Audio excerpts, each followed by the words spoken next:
today we have Nizom over here. My name is Aren, and the purpose of us running this talk show is basically to help out, you can call it whatever you want, right? But it's basically aimed to help you guys out there who are aspiring to be personal trainers, or if you are already a personal trainer yourself and you have issues or problems that you face in the course of your career or your job. Okay?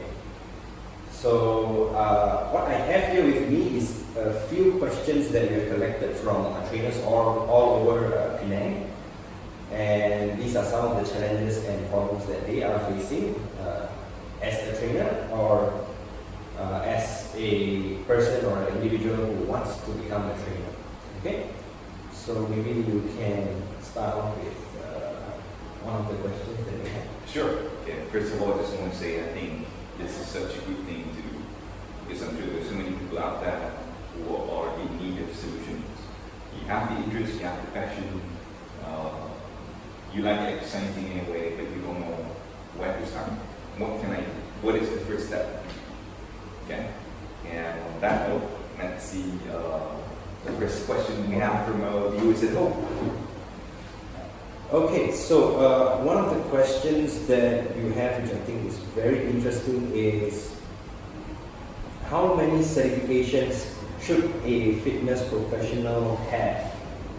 Right, I think this is a question that might serve a lot of you who are trying to get your first fitness certification.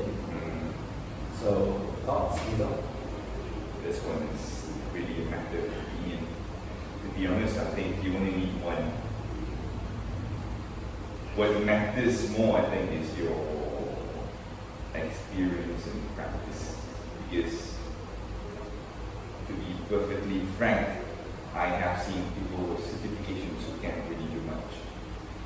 And some of them might even actually harm people out there. So, if I were to determine whether a personal trainer is capable or not capable,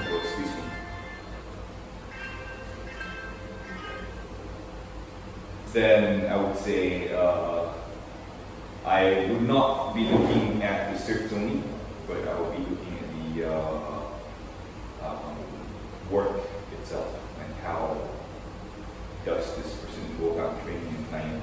This is a far more valuable thing. Okay. But again, not denying the need to be a properly certified trainer, which is very important. And then for you to grow after that, should you wish to go into specialization, of course, I mean, by all means, go and pursue, but don't make it about collecting certs. It doesn't matter if you have 10, if you're no good at all of them. Have 1, 2, 3, and be very good at these 2 or 3. That's enough, in my opinion. Okay. What do you think? I think that makes a lot of sense, and to me, a fitness certification, there's so many out there, and I think it's as a professional, it is a professional responsibility to at least get a minimum of a certified personal trainer cert if you want to be a personal trainer. Now that being said, it does not automatically make you a good trainer.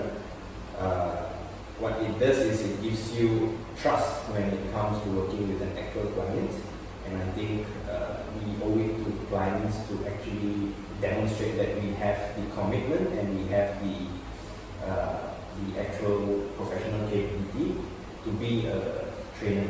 Right? I think the cert itself serves more as a protection for clients rather than a right for a trainer to train someone.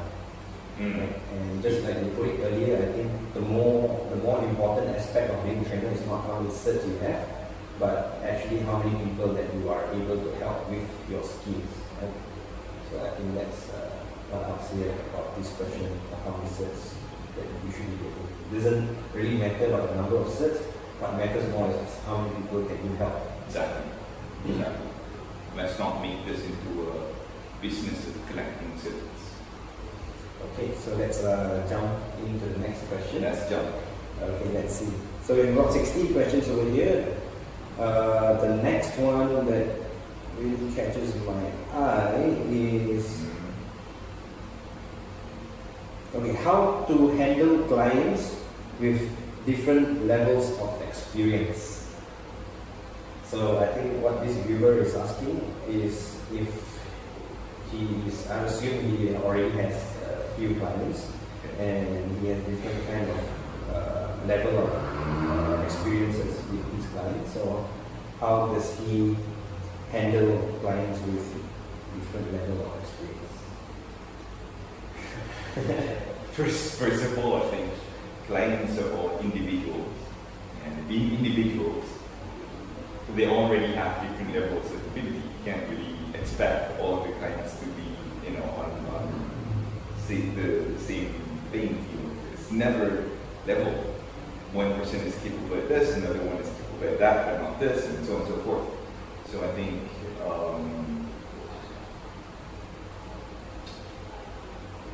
the answer from me, I'm gonna have to say it's experience. You need experience. You train people who are advanced, you train beginners, you train intermediate, and then after a while you get it. You know how to help people regardless of the level of ability. Okay. Right, so I'm going to jump in. I'm going to add in. I completely agree with Nizom that experience is key when it comes to training different kind of clients with different experiences. What I'm going to add is I think most trainers, when they get experienced clients, they think it's going to be a lot easier than training fresh new clients. Yes. But in my personal experience, I think it's way harder to train a client who already has experience because you have to go through this process of unlearning and relearning, and it's very difficult to train a client who already has their own set of motor skills. Yes. And if you see something wrong with the pattern, correcting that movement, which you know would be better for the client, will take a lot more effort and time as compared to a completely fresh new client. So I think trainers, when they get new clients, they should be looking at clients like Nizom said, every individual is different.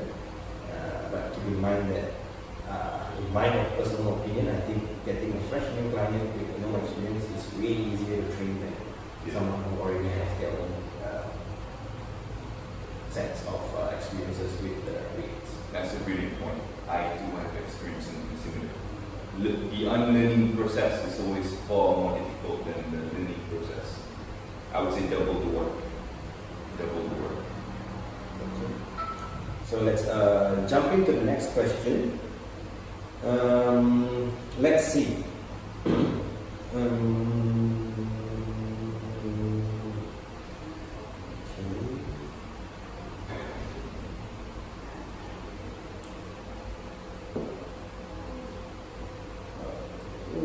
Keep the questions coming. Keep them coming.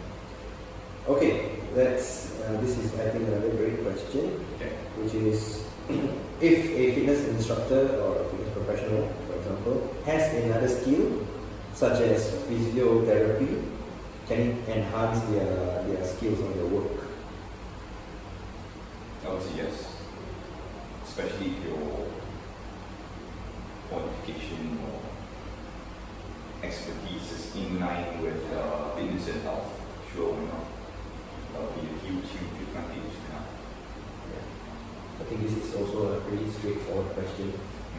I think knowledge is definitely something that keeps you very updated, and it also keeps you with a lot of tools and strategies that you can use to help your clients.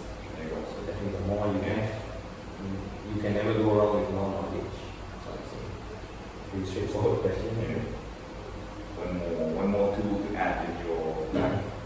Yeah, so the more you know, the better it is. But like what Nizom said earlier in the first question, having too many certs or getting too much knowledge might not be so good. I wouldn't say too much knowledge, too many certs. Yeah, I mean, if you have the knowledge, it's good, of course.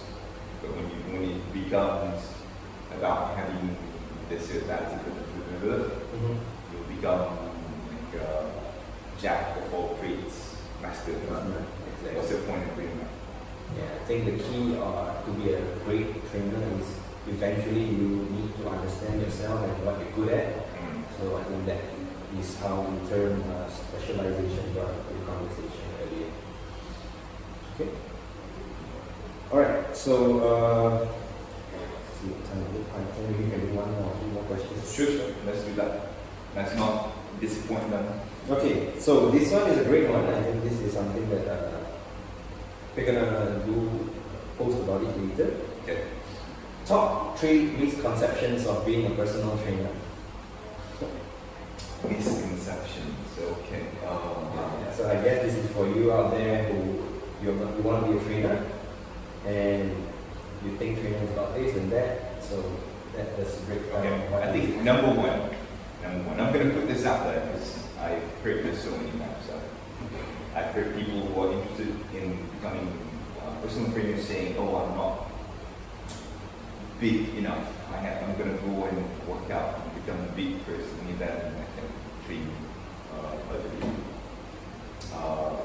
So I guess that's the first misconception, that you have to look like a bodybuilder to be a good personal trainer, which is far from the truth. I would say the number one quality you need if you want to become a personal trainer is not big muscles, but rather empathy. Big heart. Big heart, empathy. You should come from a place where you truly and genuinely want to help another person. I think this is the biggest quality that you should have, not like popping veins and big biceps. Although, having a good body helps, or not. But Yeah. definitely not the first quality that comes to my mind. Okay. I would say another misconception, I completely agree with you. And another misconception that comes into my mind when I personally started out as a trainer is, and most people think this, like, if you're a trainer, all you do is working out, right? You have so much more time for your own workouts now. You get a lot of time to experiment with things, and of course he looks good because he's a trainer and he has all the time to go to work out. He works in a gym for God's sake. But again, I think that is something that is far from the truth. When you actually become a trainer and you actually have clients, like your whole day, your whole structure actually will revolve around your clients, to be honest, right? Because, if you really care for a client, I would say, you want to make it happen for them, you will do whatever it takes to train them, and that means sacrificing some of your own training time or your workout time. That is So I think that's one that I would add into the list. good one. One more on the road. One more for the road. What would be I think you can just bring back before you were a trainer. Okay,